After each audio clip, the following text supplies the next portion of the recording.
દરજાદા સના ફાતેમા સુફિયાનભાઈ, સના ફાતેમા.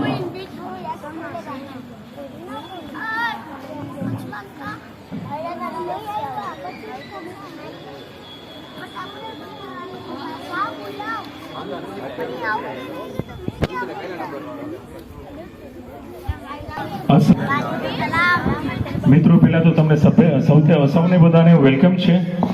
આ ખૂબ સારો જે પ્રોગ્રામ છે આજે જે આપણા ભાઈઓએ બધાએ રાખેલું છે એમાં, અને ખાસ એજ્યુકેશનની વાત આવે, ભણતરની વાત,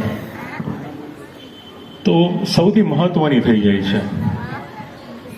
હમણાં હું સાંભળતો હતો કે ભાઈ એજ્યુકેશન બહુ જરૂરી છે. હવે પેલો જે વર્ડ આવેલો હતો એ ઇકરા બિસ્મિ રબ્બિકા હતો, ઇકરા.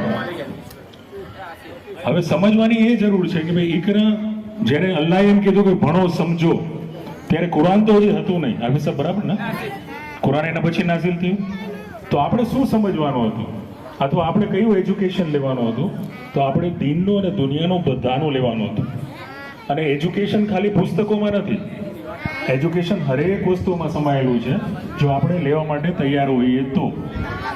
આ પ્રોગ્રામની આપણે શરૂઆત કરીએ.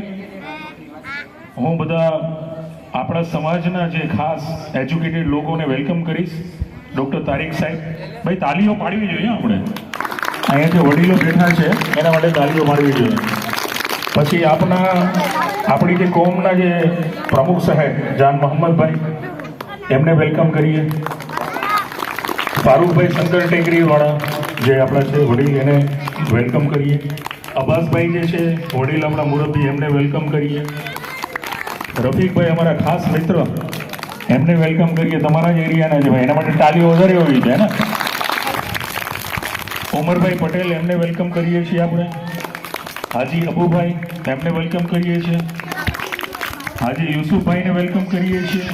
ઉમર બાપુને વેલકમ કરીએ છીએ. બરાબર છે. તસનીમબેનને વેલકમ ખાસ કરીએ છીએ. યુસુફભાઈને વેલકમ કરીએ છીએ, એડવોકેટ સાહેબને. હવે આગળની આપણે વસ્તુને આપણે ચાલુ કરીએ.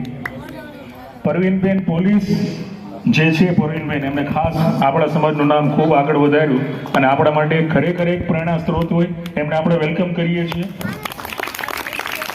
સબનાબેન પઠાણ જે પ્રિન્સિપાલ છે, આપણે એમને વેલકમ કરીએ છીએ, રાઈટ. અને આપણા જે વડીલ મુરબ્બીઓ ખાસ છે, મુસ્તાક બાપુ અને બીજા બાપુ, એમને પણ ખાસ. હા, કાસિમભાઈને વેલકમ નહીં